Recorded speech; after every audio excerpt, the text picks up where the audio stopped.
Lila Carter, the star cheerleader with a bright future, was found dead in the woods, her life taken in the cruelest way imaginable. Coach Daniel Harris, once a beloved figure in the town of Maplewood, stood at the center of a dark secret, a betrayal that would tear the community apart.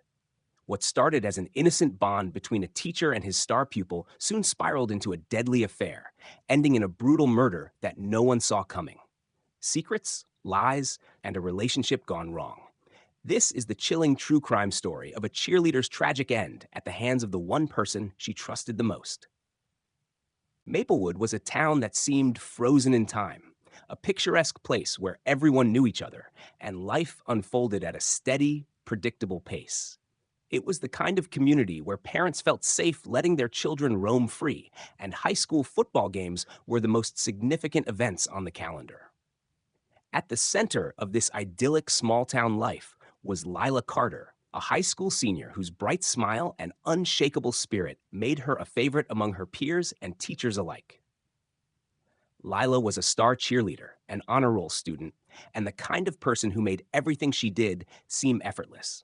She carried the weight of being a role model with ease, always encouraging her teammates to push harder and cheering louder than anyone else in the squad. Her future seemed boundless, with college scouts already taking notice of her athleticism and academic achievements. For many, she was the embodiment of Maplewood's wholesome charm. Daniel Harris, the school's charismatic cheerleading coach, had earned a reputation as someone who genuinely cared about his students. At 34 years old, Harris was a former college athlete whose passion for teaching had brought him back to his hometown. With his easy smile and encouraging words, he quickly became a respected figure in the community. Parents trusted him, students admired him, and the school administration appreciated his dedication to fostering a sense of teamwork and discipline among the cheerleaders. Harris and Lila's paths crossed often, as their shared commitment to the team made them natural collaborators. From planning intricate routines to navigating the challenges of competitions, they worked closely to ensure the squad's success. At first glance, their relationship appeared to be nothing more than a coach mentoring a promising young athlete. There were no outward signs that anything was amiss, no indications that their bond had crossed an invisible line. But beneath the surface, subtle shifts began to take place. Lila started spending more time at the gym after practice, often staying late under the guise of perfecting routines. Harris, too, lingered after hours, citing the need to finalize schedules and address logistical details. To an outside observer, it might have seemed like mere dedication, a shared commitment to excellence. However, those who knew Lila best started to notice changes in her behavior. Her closest friends whispered about how she had become unusually secretive, often brushing off invitations to hang out after school. She had started carrying a second phone, claiming it was for emergencies, and her bright demeanor occasionally gave way to moments of nervousness. At times, she seemed lost in thought, as though burdened by something she couldn't share. The relationship between Lila and Harris, once confined to the gym, began to blur into a gray area neither of them could fully control. What had started as mutual respect and admiration morphed into something more, a secret connection that both exhilarated and terrified them. The boundaries they crossed came with risks neither seemed willing to acknowledge, and the facade of normalcy they worked so hard to maintain began to crack. Maplewood's serene facade masked the storm brewing behind closed doors. What seemed like a storybook life for Lila and a respected career for Harris was rapidly becoming a web of lies and deceit. The town, oblivious to the undercurrents of scandal, carried on as usual, unaware that their golden girl and beloved coach were hiding a secret that would soon shatter their lives and the community they called home. The whispers began subtly at first, like ripples across a calm lake. At Maplewood High, where gossip often traveled faster than the morning announcements, it didn't take long for speculation to take root. Students in the locker room and hallways started sharing fragments of information, piecing together what little they had noticed. Lila Carter, the untouchable star of the cheer squad, was spending a lot more time alone with Coach Daniel Harris than seemed normal. The first significant spark came after a late-night practice one Friday. As the squad packed up and headed to the parking lot, a junior on the team claimed to have seen Lila and Coach Harris in an intense conversation by his car. The two were standing close, their voices hushed. It wasn't overtly inappropriate, but something about their body language seemed too personal. The student didn't know what to make of it, but shared the observation with her friends. From there, the rumor mill began to churn. Lila, typically bubbly and confident, began to grow more reserved as the rumors escalated. She avoided group lunches and started keeping her distance from teammates she had once considered her closest friends. She brushed off their questions with vague excuses about being stressed or busy with college applications. To those who knew her best, the excuses didn't quite add up. Lila seemed distracted, often glancing at her phone during practice, or slipping away to take calls when she thought no one was watching. Coach Harris, too, seemed to be under strain. Known for his calm demeanor and supportive coaching style, he suddenly appeared tense and irritable. He began snapping at students for minor mistakes and grew uncharacteristically defensive when asked about his late hours at the school. Colleagues noticed his increasing aloofness, but none pressed the matter, chalking it up to the pressures of competition season. The tension escalated when an anonymous note was slipped under the principal's office door. It read simply, "Something inappropriate is happening between Coach Harris and Lila Carter. Look into it before it's too late." The administration took the note seriously, but found no concrete evidence to support the claim. When questioned separately, both Lila and Coach Harris denied any wrongdoing. Lila, with tears in her eyes, insisted their relationship was strictly professional. Harris expressed outrage, calling the allegations baseless and hurtful. Without further proof, the school had no choice but to drop the matter. Despite the lack of action from authorities, the rumors continued to swirl. The anonymous note only fueled the gossip, and students began watching Lila and Harris more closely, searching for anything that might confirm their suspicions. It became a game of speculation, with every glance, every casual exchange between the two dissected for hidden meaning. Lila's grades began to suffer, a stark departure from her usual academic excellence. Teachers noticed her slipping focus, but she brushed off their concerns. Her once bright eyes now carried a hint of unease, as though she was constantly looking over her shoulder. Harris, meanwhile, found himself retreating further into isolation. The weight of the rumors and the secret he and Lila shared began to take its toll. His jovial interactions with colleagues dwindled, replaced by curt exchanges and a pervasive air of defensiveness. He was no longer the coach everyone admired, but a man living in the shadow of suspicion. The whispers that had started as idle gossip now carried an air of menace. The once vibrant connection between Lila and Harris had transformed into a toxic bond marked by paranoia and fear. They were trapped in a web of their own making, each day drawing them closer to a breaking point. What neither of them could know was how devastating that breaking point would be, not just for them, but for the entire town of Maplewood. The night of the homecoming game arrived with the usual excitement that accompanied every fall football season in Maplewood. The stands were packed, the cheerleaders were performing their best routines, and the atmosphere was electric with school spirit. Lila, however, wasn't herself. Her normally flawless routine was marked by hesitation, her movements less precise than usual. As the game went on, her eyes seemed distant, and the cheerleading squad noticed her lack of focus. It was as though she was there physically but absent mentally. After the final whistle blew, signaling the end of the game, the cheerleaders gathered on the field for their post-game huddle. Lila, as captain, was expected to lead, but instead, she seemed preoccupied, her gaze constantly shifting toward the exits. Her teammates assumed it was exhaustion or nerves, and no one thought to question it further. Lila, however, knew exactly what was going through her mind. She had already made up her mind to leave. She excused herself from the group, claiming she needed some fresh air. Her absence went unnoticed by most, but one member of the squad saw her slip out of the stadium, heading toward the parking lot. There, she was met by Coach Harris. The two exchanged a brief glance before Lila climbed into his dark SUV. The interaction seemed odd but harmless, and no one thought anything of it at the time.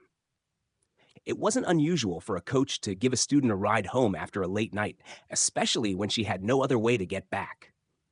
But something didn't feel right. That was the last time anyone saw Lila alive. Hours passed and no one could reach her. Texts and calls went unanswered. Her parents, concerned after not hearing from her, began to worry. Lila was always punctual about letting them know where she was. Her mother, Lila Carter, tried calling the phone repeatedly, but it went straight to voicemail. A sense of dread began to settle in. Around 3 a.m., a local jogger, taking his usual route through a wooded area near the high school, made a chilling discovery. Lila's lifeless body was lying in a clearing, her cheerleading uniform in disarray, as though she had fought to free herself from something or someone. The jogger immediately called 911, and within minutes, law enforcement swarmed the scene. When officers arrived, they found no signs of a struggle near the body, but a closer examination revealed bruising around Lila's neck, indicating she had been strangled. Her phone was missing, and there were marks on her wrists suggesting she had been restrained. The scene was eerily calm, and the investigators were left with a troubling question. Who had done this to her, and why? The town was in shock. Lila Carter, the bright, beloved cheerleader who had seemed invincible just hours earlier, was now the victim of a brutal murder. As news spread through Maplewood, the community reeled in disbelief. For Detective Claire Mitchell, the case hit close to home. She had known Lila since she was a child and had seen her grow up into the model student everyone adored. Now, with a life taken too soon, she found herself staring at a scene that would haunt her for weeks to come. The pressure to solve the case quickly mounted, but the investigation into Lila's murder was far from simple. The absence of physical evidence and any immediate suspects left the authorities grasping for answers. As the investigation unfolded, all eyes turned to Coach Daniel Harris.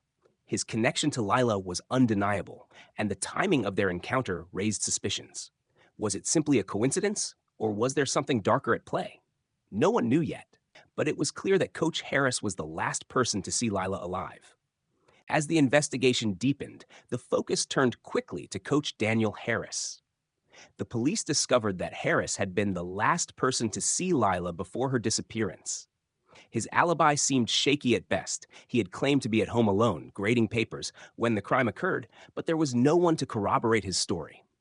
Meanwhile, detectives worked to piece together every detail of Lila's final hours, hoping to uncover anything that might explain what happened. Detective Claire Mitchell was particularly drawn to the surveillance footage from the school parking lot. It showed Lila walking toward a dark-colored SUV parked near the rear entrance, just after leaving the stadium. The footage was grainy, but there was no mistaking it. Lila had willingly entered the vehicle. And there was only one person who had access to that car, Coach Harris.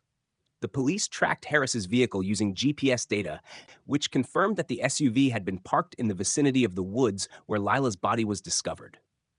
The evidence was circumstantial, but it painted a troubling picture.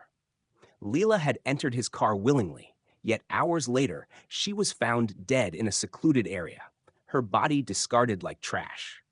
When Harris was brought in for questioning, his initial response was calm and measured. He claimed that he had given Lila a ride home after the game, as she had seemed upset. He explained that she had been quiet, but they had talked briefly during the drive. Harris stated that he had dropped her off at the edge of town, near her house, and then gone home himself. He insisted that Lila had been fine when she left his car, and that he had no idea what had happened afterward. However, the investigators weren't convinced. They pressed Harris for more details, but his story didn't hold up under scrutiny. The timeline didn't match up with the evidence they had gathered. Surveillance footage showed his car lingering near the school much longer than he had initially admitted.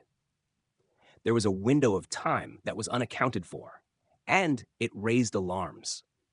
When forensic experts conducted a search of Harris's car, they found fibers on the seats that matched the material of Lila's cheerleading uniform. A single strand of her hair was also discovered in the back seat, further linking the vehicle to the crime. Additionally, investigators found traces of a foreign substance, likely blood, on the door handle. While the amount was minimal, it was enough to suggest that Lila had been in the car longer than Harris had claimed. The final blow came when detectives discovered a secret cell phone in Harris's possession. When they examined the phone's contents, they found a series of texts between him and Lila that had never been revealed. The messages, which dated back several months, showed a growing closeness between the two. The texts were flirtatious at times, with Lila hinting at a desire for something more than just their coach-athlete relationship. Harris had responded with similar sentiments, though he kept his tone more guarded.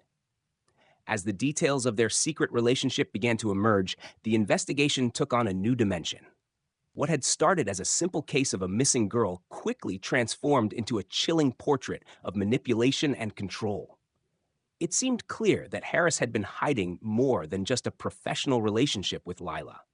With the mounting evidence, Coach Harris's story began to fall apart.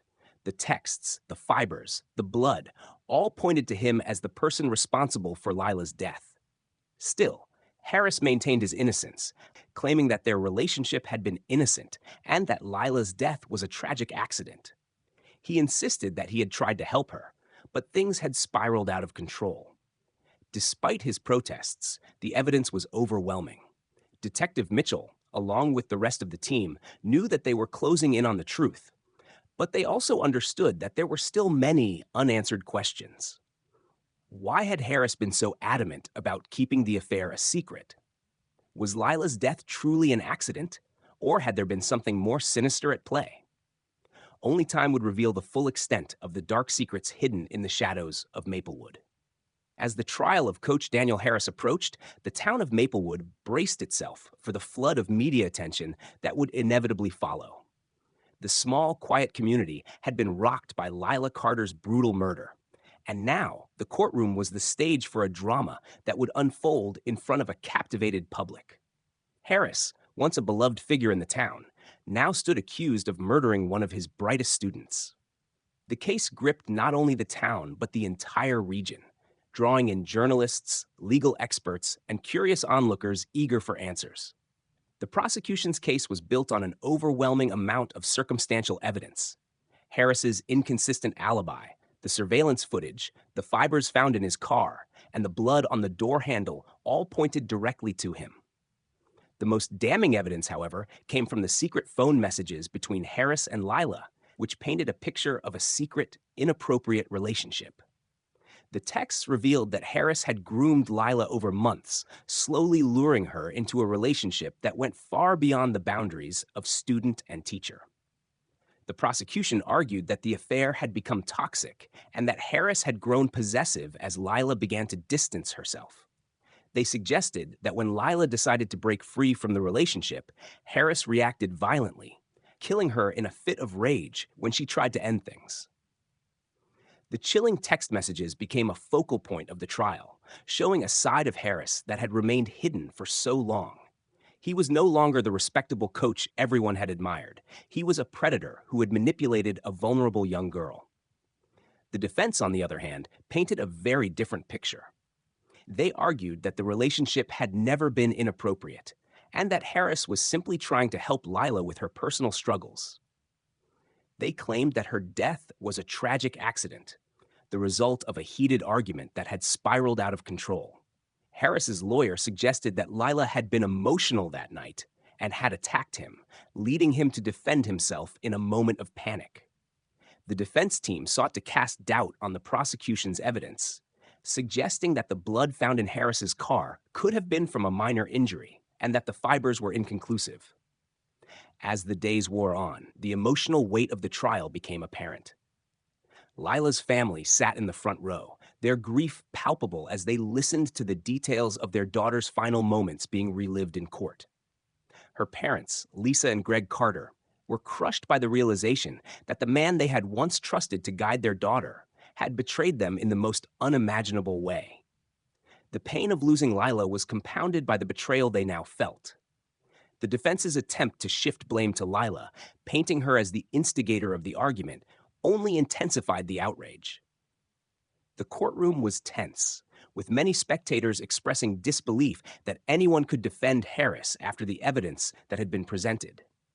Still, the defense's strategy seemed to resonate with some members of the jury, and there were moments when it seemed like the case could go either way. In the end, the jury deliberated for several days before returning with a verdict: guilty of first-degree murder. Harris was sentenced to life in prison without the possibility of parole. The town of Maplewood, though relieved by the verdict, was left to process the aftermath. The image of Coach Harris, once a pillar of the community, would forever be tainted by the horrific crime he had committed. For Lila's family, the verdict brought little comfort. Their daughter was gone, and no punishment could bring her back. However, they made the decision to honor Lila's memory by creating a scholarship fund in her name, one that would help young women pursue their dreams, just as Lila had. The town of Maplewood, too, would forever be marked by the tragedy. The community that had once been so trusting and close-knit now found itself grappling with the darkness that had been lurking beneath the surface all along. As for Coach Harris, his life was over, reduced to a shadow of the man he had once been.